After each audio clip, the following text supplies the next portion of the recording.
On July 12, 1979, George Wallace, the former governor of Alabama, attended the White House governor's dinner in a wheelchair, a poignant reminder of the 1972 assassination attempt that left him paralyzed. At the time, Wallace was 60 years old and nearing the twilight of his political career.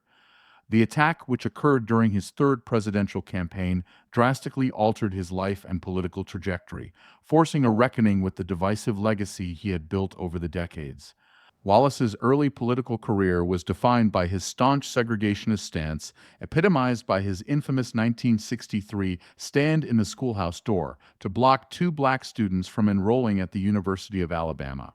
His rhetoric and actions were calculated to appeal to the fears and prejudices of white Southern voters, helping him win 4 terms as governor of Alabama and a significant following in his presidential campaigns.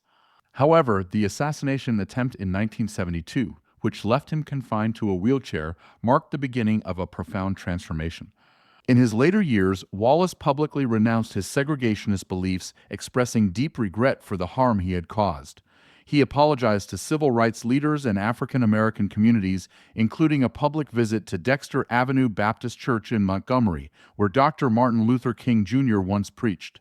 Wallace asked for forgiveness, a move that shocked many who had known him as a symbol of segregation. Wallace's transformation was most evident during his 1982 campaign for governor of Alabama, his last successful bid for public office. In stark contrast to his earlier campaigns, he actively courted African American voters and spoke openly about his changed beliefs.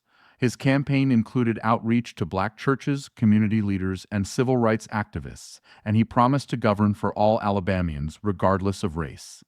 Many African American voters, including those who had once despised him, accepted his apology and voted for him, helping secure his victory. However, Wallace's change of heart alienated some of his earlier supporters, particularly those who had backed him for his segregationist policies. While he retained a base of loyal supporters, his later career lacked the fervent and divisive following of his early years. This shift underscored the political and social changes occurring in Alabama and the broader South during the 1970s and 1980s. Wallace's personal life reflected the complexity of his public career. He was married 3 times, each relationship representing a different chapter in his journey. Wallace's first wife, Lurleen Burns Wallace, played a significant role in his political career, even stepping in as governor when he was constitutionally barred from consecutive terms. Her death from cancer in 1968 was a devastating personal and political loss for Wallace, leaving him deeply shaken. His second marriage to Cornelia Ellis Snively was fraught with tension and ended in divorce. Cornelia, a member of a prominent Alabama political family, often clashed with Wallace, particularly during his recovery after the 1972 assassination attempt.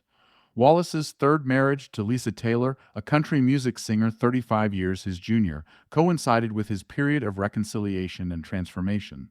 Lisa supported him during his final term as governor and his outreach to African American communities. Their marriage ended in divorce in 1987, but she likely provided personal stability during his later political career. In his later years, Wallace did not remarry. Instead, he focused on his health, family, and efforts to reconcile with his controversial past. Wallace had 4 children: George Wallace Jr., Peggy Wallace Kennedy, Bobby Joe Parsons, and Janie Lee Dye. Each has navigated the complexities of their father's polarizing legacy in different ways. Peggy Wallace Kennedy became an outspoken advocate for civil rights, sharing stories of her father's transformation and emphasizing the importance of empathy and forgiveness. Her memoir, The Broken Road, offers personal insight into Wallace's life and his impact on their family. George Wallace Jr. followed in his father's footsteps, serving in public roles such as Alabama State Treasurer. However, his political career has been more subdued, and he has faced criticism for downplaying the negative aspects of his father's early segregationist policies. Wallace's other children have largely stayed out of the public eye, but their lives reflect the enduring legacy of a man who shaped and was shaped by the tumultuous politics of his era. Wallace's health continued to decline in his later years. He retired from public life after completing his final term as governor in 1987. He spent much of his remaining time advocating for reconciliation and reflecting on his legacy. Wallace passed away on September 13, 1998, at the age of 79, from septic shock complicated by a spinal infection, a condition related to the injuries he sustained in the 1972 assassination attempt. George Wallace's story is one of profound contradiction and redemption. Once a symbol of segregation and division, he later sought to reconcile with those he had wronged and advocated for unity. His later campaigns and personal apologies illustrated his capacity for change, although his legacy remains deeply complex.